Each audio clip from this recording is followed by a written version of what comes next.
డబ్బులు సంపాదించాలని, అప్పులు తీర్చుకొని బాగా ఎంజాయ్ చేయాలని ఎవరికి ఉండదు చెప్పండి. అసలు డబ్బులు అవసరం లేని వాళ్ళు ఈ సమాజంలో ఉన్నారా అంటే నో అనే సమాధానం వచ్చేస్తుంది. అంతా ఓకే గాని డబ్బు సంపాదించే మార్గాలు తెలియవు. ఒకవేళ ఉన్నా అందులో లాభ నష్టాలెంతో అని కంగారు, అంతకుమించి భయం. అయితే అప్పుల ఊబిలో కూరుకుపోయిన ఓ మహిళ చాట్ జీపీటీ సాయంతో ఏకంగా ఒక్క నెలలోనే 20 లక్షల అప్పు తీర్చేసింది. అమెరికాకు చెందిన 35 ఏళ్ల జెన్నిఫర్ ఎలెన్ కేవలం 30 రోజుల్లోనే 20 లక్షలు సంపాదించింది. టార్గెట్ పెట్టుకుని మరీ ఈ రేంజ్లో సంపాదించుకుంది. ఈ విషయం తెలుసుకున్నాక జెన్నిఫర్ ఎలా సంపాదించిందబ్బా, అంత అప్పులు ఎలా తీర్చింది, ఆ మార్గమేంటో మాకు కూడా చెప్పొచ్చు కదా అని ఎదురు చూస్తున్నారు కదా. అక్కడికే వచ్చేస్తున్నా. అమెరికాలోని డెలావేర్కు చెందిన జెన్నిఫర్ ఎలెన్ కంటెంట్ క్రియేటర్. ఈమెకు ఆర్థిక క్రమశిక్షణ తక్కువ, వైద్య అత్యవసర పరిస్థితులు, కుమార్తె పుట్టిన తర్వాత అమాంతంగా ఖర్చులు పెరిగిపోయాయి. దీంతో ఏం చేయాలో దిక్కుతోచలేదు. తన దగ్గరున్న క్రెడిట్ కార్డును ఆ అవసరాలకు వినియోగించింది. అలా సుమారు 20 లక్షల వరకు క్రెడిట్ కార్డును వాడి అప్పుల్లో కూరుకుపోయింది.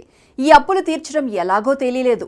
కనీసం ఆ మార్గాలు కూడా కనుచూపు మేరల్లో కనిపించడం లేదు. సరిగ్గా ఇలాంటి పరిస్థితుల్లోనే టెక్నాలజీని వాడుకుంది. చాట్ జీపీటీ నుంచి సలహాలు తీసుకుని అప్పులు తీర్చాలని అనుకుంది. అంతేకాదు, ఇందుకోసం 30 రోజుల ఛాలెంజ్ను కూడా చేపట్టింది.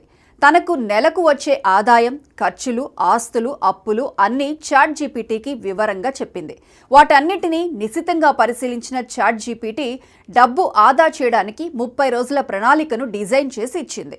ఆ మాస్టర్ ప్లాన్ మొత్తం తూచా తప్పకుండా జెన్నిఫర్ అమలు చేసింది. రోజులో ఎప్పుడు, ఎక్కడ, ఎంత పొదుపు చేయాలి, ఇలా అన్ని విషయాల్లోనూ చాట్ జీపీటీ చెప్పినట్లుగా ఫాలో అయింది. జెన్నిఫర్ ఎలెన్ చాట్ జీపీటీ చెప్పినవన్నీ ఎంతలా ఫాలో అయిందంటే తొలుత ప్యాంట్రీలోని వస్తువులతో మాత్రమే భోజనం చేసింది. దీంతో కిరాణా ఖర్చులను గణనీయంగా తగ్గించింది. తద్వారా దాదాపు 50,000 రూపాయల వరకు ఆదా చేసింది. ఆ తర్వాత ఉపయోగించని సబ్స్క్రిప్షన్లను గుర్తించి వాటిని రద్దు చేసింది. ఫైనాన్స్కు సంబంధించిన డిజిటల్ యాప్లను సమీక్షించడం, తాను మర్చిపోయిన అకౌంట్లను సైతం తవ్వి మరీ అందులోని డబ్బులను వెనక్కు తెచ్చుకుంది. ఇలా చేయడంతో ఆర్థిక పరిస్థితిపై స్పష్టమైన అవగాహన పొందడానికి సహాయపడింది. ఇలా సుమారు 8.5 లక్షలు క్లెయిమ్ చేయని మర్చిపోయిన ఆస్తులను కనుక్కుంది. ఇలా ఒకే ఒక్క నెలలోనే సుమారు 20 లక్షల రూపాయల అప్పును దాదాపు తీర్చేసింది. నేను కొత్తగా ఏమీ చేయలేదు. రోజువారీ చేసే ఖర్చులను పక్కాగా ట్రాక్ చేశాను. అనవసరమైన చోట్ల ఖర్చులను పూర్తిగా తగ్గించుకున్నాను. దీంతో పరిస్థితి అదుపులోకి వచ్చింది. నా అప్పులన్నీ దాదాపు తీరిపోయాయి. నాకున్న మిగిలిన అప్పును కూడా తీర్చడానికి మరో 30 రోజులు ఛాలెంజ్ను ప్లాన్ చేస్తున్నాను అని జెన్నిఫర్ ఎలెన్ చెప్పుకొచ్చింది. చూశారుగా, చాట్ జీపీటీ వంటి ఏఐ టూల్స్ వ్యక్తిగత ఆర్థిక నిర్వహణలో ఎలా సహాయపడతాయో. ఇది కేవలం సమాచారం అందించడం మాత్రమే కాకుండా ఆచరణాత్మక సలహాలను ఇచ్చి వాటిని అమలు చేయడానికి ప్రేరణను కూడా ఇస్తుంది.